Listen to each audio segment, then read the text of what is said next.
Good evening students. आज हम chapter second start करेंगे, acids, basis and salt. Acid base के बारे में आप प्रीवियस क्लास में भी पढ़ चुके हैं। जनरली हम जानते हैं एसिड का टेस्ट सॉर होता है और बेस का टेस्ट बिटर होता है। अब सब्सटेंस को हम कैसे आइडेंटिफाई करेंगे कि कौन सा सब्सटेंस एसिड है और कौन सा सब्सटेंस बेस है। आइडेंटिफाई करने के लिए हम कुछ इंडिकेटर्स का यूज करते हैं। इंडिकेटर्स क्या होते हैं? ऐसे सब्सटेंस जो हमें कलर चेंज करके ये बताते हैं कि कौन सा सब्सटेंस एसिड है और कौन सा सब्सटेंस बेस। इंडिकेटर 3 टाइप के होते हैं। First natural indicator, second olfactory indicator, third synthetic indicator. तो सबसे पहले हम first type of indicator discuss करेंगे, नेचुरल इंडिकेटर। नेचुरल इंडिकेटर हमें नेचुरल सोर्स से मिलता है। नेचुरल इंडिकेटर के कुछ एग्जांपल्स हैं: litmus, red cabbage, China rose, turmeric, etc। तो फर्स्ट एग्जांपल हम लेते हैं लिटमस। लिटमस लाइकेन प्लांट से ऑब्टेन किया जाता है। ये 2 फॉर्म में मिलता है, सॉल्यूशन फॉर्म में और पेपर फॉर्म में। सॉल्यूशन फॉर्म में लिटमस का ओरिजिनल कलर पर्पल होता है। पेपर फॉर्म में इसे 2 टाइप से बनाया जाता है, ब्लू लिटमस पेपर और रेड लिटमस पेपर। लिटमस कैसे आइडेंटिफाई करता है कि कौन सा सॉल्यूशन एसिडिक है या बेसिक? इसके लिए हम क्या 2 चीज़ें यूज कर सकते हैं, एक तो लिटमस सॉल्यूशन, दूसरे उसकी paper form. Litmus solution use करने के लिए हमें लिटमस सॉल्यूशन की कुछ ड्रॉप दिए हुए सैंपल या एक्वस सॉल्यूशन में डालनी होती है। यदि उस एक्वस सॉल्यूशन का कलर रेड हो जाता है तो उसका नेचर एसिडिक होता है। अगर उसका कलर ब्लू हो जाता है तो उसका नेचर बेसिक होता है। पेपर फॉर्म में हम लिटमस को कैसे यूज करते हैं? तो हमने बताया, जैसा कि बताया आपको, 2 टाइप के पेपर फॉर्म में मिलता है, ब्लू लिटमस पेपर और रेड लिटमस पेपर। जब हम ब्लू लिटमस पेपर को किसी एक्वस सॉल्यूशन में डिप करते हैं, अगर उसका कलर रेड हो जाता है तो इसका मतलब ये हुआ कि वो एक्वस सॉल्यूशन एसिडिक नेचर का है। अगर कलर चेंज नहीं होता है तो इसका मतलब वो एसिडिक नेचर का नहीं है। इसी प्रकार जब हम रेड लिटमस पेपर को किसी एक्वस सॉल्यूशन में डिप करते हैं, अगर उसका कलर ब्लू होता है तो इसका मतलब वो बेसिक नेचर का है।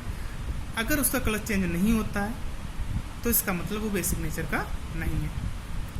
Second example, turmeric. टर्मरिक का ओरिजिनल कलर येलो होता है।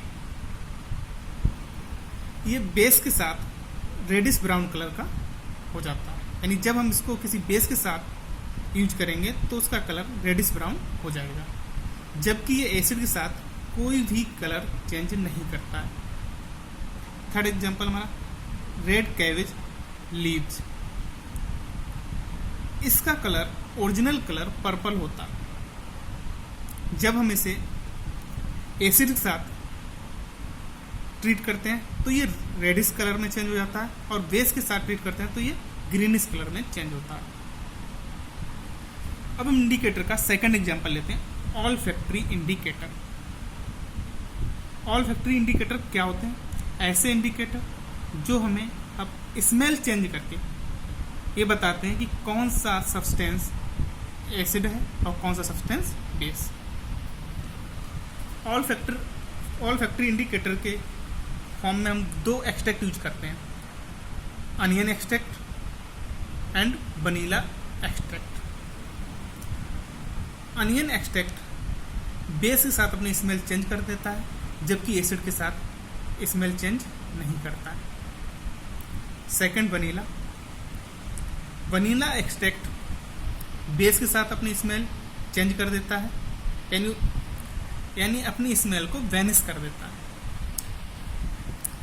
वैनिश मीन्स अपनी स्मेल को खत्म कर देना, जबकि एसिड के साथ वो अपनी स्मेल को बैलेंस नहीं करता। ऑल फैक्ट्री इंडिकेटर्स का यूज लेबोरेटरी में विजुअली इम्पेयर्ड स्टूडेंट के पार्टिसिपेशन को बढ़ाने के लिए किया जा सकता है या किया जाता है। विजुअली इम्पेयर्ड मीन्स जो देख नहीं सकते, ऐसे स्टूडेंट जो देख नहीं सकते,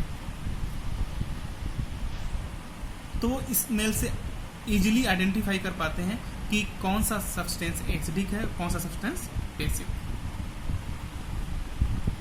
थर्ड एग्जाम्पल या third type of indicator, synthetic indicator.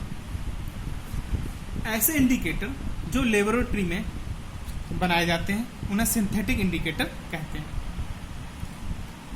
For example phenolphthalein and methyl orange. First is phenolphthalein. यह लिक्विड फॉर्म में होता है। फिनॉल फिथाइलिन का ओरिजिनल कलर कुछ नहीं होता है, नहीं वो कलरलेस होता है। ये एसिड के साथ कलरलेस रहता है, लेकिन जब इसको हम बेस के साथ ट्रीट करते हैं तो ये पिंक कलर हो जाता है। Second example methyl orange. Methyl orange का ओरिजिनल कलर ऑरेंज होता है। ये एसिड के साथ रेड कलर में चेंज हो जाता है और बेस के साथ येलो कलर में चेंज हो जाता है। अब हम नेक्स्ट टॉपिक में एसिड्स के बारे में पढ़ेंगे कि एसिड्स क्या होते हैं।